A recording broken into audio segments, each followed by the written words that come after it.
Radhe Radhe friends, मेरी तबीयत थोड़ी सी खराब थी, इस वजह से मैं शॉर्ट्स नहीं डाल पा रही थी। बट आप सबको होली की ढेर सारी शुभकामनाएं। तो यहाँ बना रही हूँ मैं ईंटों को जोड़कर खीर, क्योंकि खाना बनाए जाने वाले चूल्हे पर खीर बनाकर भगवान को भोग नहीं लगा सकती।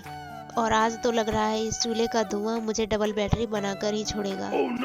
खैर, जैसे तैसे खीर तो बनकर तैयार हो चुकी है और पुआ मैंने रात में ही बना लिया था, क्योंकि हमारे यहाँ होलिका दहन में देने के लिए बनाए गए पुए से ही भगवान को भोग लगाया जाता है। भगवान को भोग लगाने के बाद मैं कर देती हूँ प्रसाद का वितरण। प्रसाद वितरण करने के बाद मैं आ जाती हूँ सुपर वुमन की हेल्प करने, क्योंकि वो भी तो आखिर सुबह से लगी हुई है। और अब मुझे आ गया है पिरोमिस के घर से इनविटेशन, इसीलिए मैं फटाफट से तैयार होकर आ गई हूँ कम्मो को पिकअप करने। पर ये महारानी तो आटा गीला करके बैठी है, इसीलिए अब मैदान में मुझे ही उतरना पड़ेगा। तो जल्दी जल्दी कम्मो के यहाँ नमकीन बनाने के बाद हमारी मंडली पहुँच चुकी है पिरोमिस के घर। और यहाँ से शुरुआत होती है हमारे कलरफुल कार्यक्रम का।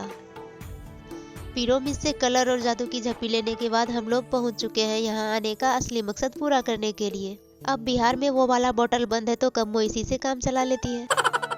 आप लोग कहीं मत जाओ, होली अभी बाकी है। अब इस कलरफुल मोमेंट का रील और स्नैप ना बने ये तो पॉसिबल ही नहीं है। रील्स और स्नैप का कार्यक्रम खत्म करने के बाद हम लोगों की नजरों के सामने आ गया है देवर भाभी का रंगारंग कार्यक्रम।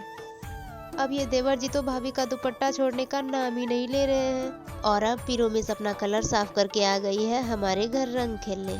अब हमारे घर में तो काफी सारे मेंबर्स मिसिंग हैं। कहा जाए तो कोई है ही नहीं जिसके साथ होली खेला जाए। मुझे तो लगा था इस बार की होली पूरी बकवास होने वाली है, बट हमारे आसपास के सारे कजन्स मिलकर हम लोगों ने होली को ठीक ठाक ही मना लिया है। कम्मो के घर से पानी पूरी और नमकीन खत्म करने के बाद इन लोगों के सर पे डांस का भूत सवार हो गया है।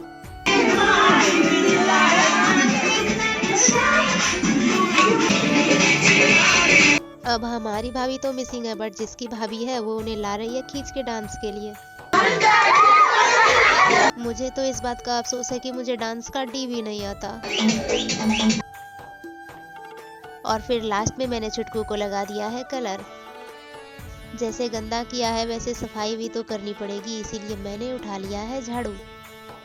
झाड़ू लगाने के बाद होगी बाल और चेहरे की सफाई। तो मिलते हैं नेक्स्ट ब्लॉग में, तब तक के लिए जय महाकाल।